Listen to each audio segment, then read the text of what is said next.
दोस्तों चाइना चांद पर एक ऐसा क्रिस्टल डिस्कवर कर चुका है जो बहुत खास है। चाइना एक ऐसा एलिमेंट भी दरियाफ्त कर चुका है जो इंतहाई ताकतवर न्यूक्लियर रिएक्शन कर सकता है। ये बिल्कुल भी रेडियो एक्टिव नहीं है, लिहाजा इससे किसी किस्म की पोल्यूशन भी नहीं फैलेगी, ना तो इसकी रेडिएशन होगी और ना ही किसी और तरह की आलूदगी फैलेगी। दोस्तों ये एक ऐसा एलिमेंट है जो कई हजार साल तक हमें नॉन स्टॉप एनर्जी दे सकता है। तो चलिए आज की वीडियो में इसी के बारे में बात करते हैं। इसके अलावा आपको ये भी बताएंगे कि चांद जमीन का ही एक टूटा हुआ टुकड़ा है। वीडियो पसंद आए तो लाइक जरूर कीजिएगा। तकरीबन 50 साल होने को हैं जब से इंसान ने चांद पर कदम नहीं रखा है। आखिरी दफा 1976 में अपोलो मिशन में एस्ट्रोनॉट चांद पर गए थे, जिसके बाद से इंसानों का चांद पर जाना बंद हो गया था। अलबत्ता 2022 में ये सिलसिला टूटा और चाइना ने अपना मिशन चंगआ प्रोब चांद पर भेजा। इस मिशन का नाम चाइना ने अपनी एक पुरानी चांद की देवी चंगए के नाम पर रखा था। इस शटल ने चांद पर जाकर काफी दिन तक वहां पर स्टे किया और इस दौरान ड्रिलिंग करके चांद की मिट्टी खोदती रही। इस मिशन में रिपोर्ट्स को भेजा गया था, जिन्होंने तकरीबन 4 पाउंड चांद की मिट्टी और मुख्तलिफ पत्थर इकट्ठे किए, जिसमें सोलिडिफाइड लावा भी शामिल था। दोस्तों ये एक बहुत बड़ी तब्दीली थी, क्योंकि 1976 के बाद से हमें चांद की मिट्टी का कोई पहला सैंपल मिला था।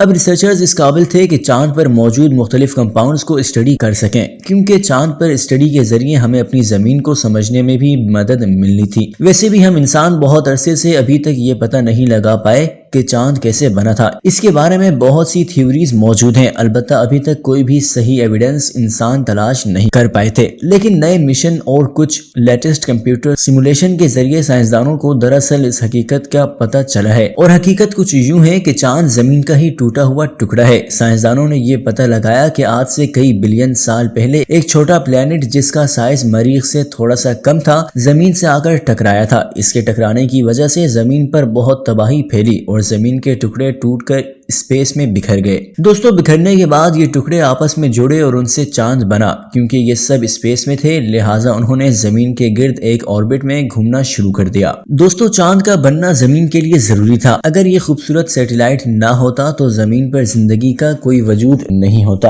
क्योंकि चांद की रोशनी से ही फलों और सब्जियों की नशोनुमा होती है और समंदरों में उतार चढ़ाव भी उसी की वजह से पैदा होता है। ये थी चांद की पैदाइश की तफसील। चांद से लाए हुए पत्थरों और मिट्टी को स्टडी करने से काफी चीजें सामने आई। ये चीजें ऐसी हैं जो जमीन को बदल कर रख सकती हैं। चांद की मिट्टी से बीजिंग रिसर्च इंस्टीट्यूट को एक क्रिस्टल मिला जो बालों के बराबर मोटा था और ट्रांसपेरेंट था, पर ये कोई खास बात नहीं है। अलबत्ता इस क्रिस्टल से जो चीज निकाली जा सकती है वो बहुत खास है। ये क्रिस्टल्स लावे के निकलने की वजह से वजूद में आए थे और तकरीबन 1 बिलियन साल पहले चांद पर निकला था। इससे ये बात भी कंफर्म हो जाती है कि चांद कम से कम भी 1 बिलियन साल पुराना है। दोस्तों इंटरनेशनल मिनरल्स एसोसिएशन ने ये पता लगाया है कि ये क्रिस्टल बहुत ही खास कंपाउंड से बना है, जिनका जमीन पर मिलना काफी मुश्किल है। इस क्रिस्टल और चांद के दूसरे पत्थरों की स्टडी के बाद साइंसदानों ने एक नया कंपाउंड दरियाफ्त किया जो जमीन पर बहुत ही कम पाया जाता है। ये कंपाउंड है हीलियम 3। दोस्तों हीलियम आमतौर पर हीलियम 2 की शक्ल में होता है जो हमारी जमीन पर होता है, लेकिन ये हीलियम 3 वो कंपाउंड है जो सूरज और दूसरे सितारों को एनर्जी मुहैया करता है। शायद आपको ये बात किसी ने बताई हो कि सूरज में आग नहीं लगी हुई, बल्कि सूरज बहुत से गैसेस का मजमुआ है। इसमें मुसलसल न्यूक्लियर फ्यूजन रिएक्शन होता रहता है, जिसकी वजह से एटमी एनर्जी पैदा होती है। ये दरअसल कुछ इस तरीके से होता है कि सूरज में मौजूद हाइड्रोजन एटम्स हीलियम में कन्वर्ट होते हैं, जिसकी वजह से बहुत ज्यादा एनर्जी पैदा होती है। दरअसल ये फ्यूजन रिएक्शन एनर्जी का सबसे ताकतवर जरिया है।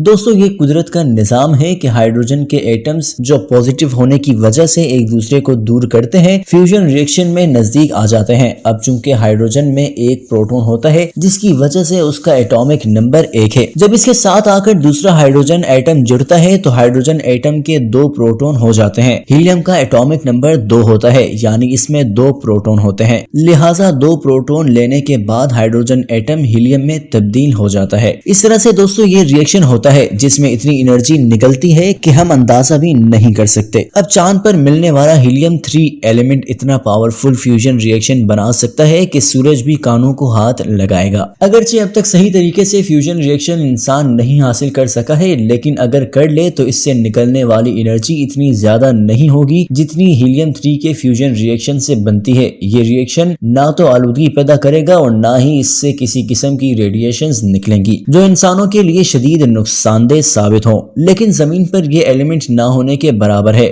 थोड़ा बहुत ये एटमॉस्फेयर में मौजूद है, लेकिन वो भी मुसलसल स्पेस की तरफ जा रहा है। इसीलिए क्रिस्टल्स और दूसरे पत्थरों पर रिसर्च करने के बाद साइंसदानों को ये पता चला कि चांद पर ये एलिमेंट बहुत ज्यादा मिकदार में मौजूद है। इसकी वजह यह है कि चांद जमीन के मुकाबले में सूरज से नजदीक है और चांद पर टेम्परेचर ज्यादा होता है। वहां पर सूरज ने कई बिलियन साल से हीलियम को बरसाया है, जिसकी वजह से चांद पर हीलियम 3 काफी ज्यादा मिकदार में है। अगरचे ये जुपिटर या सैटर्न के मुकाबले में काफी कम है, लेकिन फिर भी ये बहुत ज्यादा एनर्जी दे सकता है। सिर्फ 35 टन हीलियम 3 से इतनी एनर्जी हासिल हो सकती है कि 1 साल तक पूरे अमेरिका में बिजली की कमी नहीं होगी। इस वक्त तकरीबन 35,000 टन हीलियम 3 जमीन पर मौजूद है, जबकि 1 मिलियन टन से ज्यादा हीलियम 3 चांद पर मौजूद है। तो आप खुद अंदाजा कर सकते हैं कि इससे कई हजार साल तक एनर्जी हासिल की जा सकती है। इस हिसाब से एनर्जी की कोई भी सोर्स हीलियम 3 तक नहीं पहुंच सकती। ये एनर्जी की फील्ड में एक नया इनकलाब बर्पा कर सकती है, लेकिन फिर सवाल ये है कि अब तक साइंसदान इसे इस्तेमाल क्यों नहीं कर रहे। दरअसल दोस्तों, हीलियम 3 के लिए बहुत बड़े